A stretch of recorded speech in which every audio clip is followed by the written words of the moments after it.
Hello friends, in this video I gonna show you quickly how to install the target for Codesys software. Okay, so firstly we have to find the install target. Okay, press window button and then install target.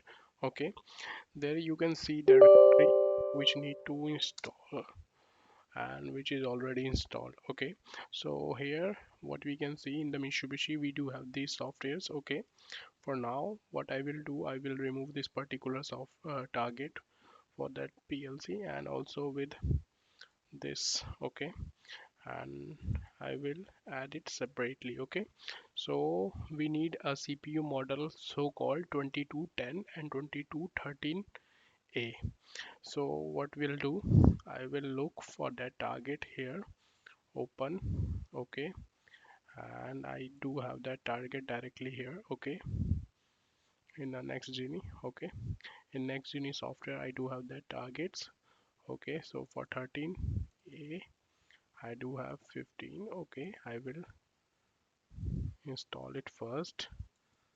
Once the 13 one is installed, okay, I will go again open and go back installation target.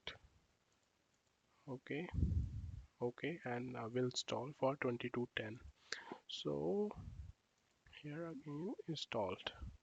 Okay, so the both target is installed and now I can program that particular CPU from Codesys. So in this way you can install the target for GOC, and if you want to see the GOC softwares, what you can see, you can just click on that particular link which is already provided in a description and can finally get yourself here on this page, and from here you can see the software and the target setting for that particular product of a Mitsubishi. Same way you can find other brand as well, and if you have query you can post it in a comment and you can directly reach me by dropping a mail and or by WhatsApp.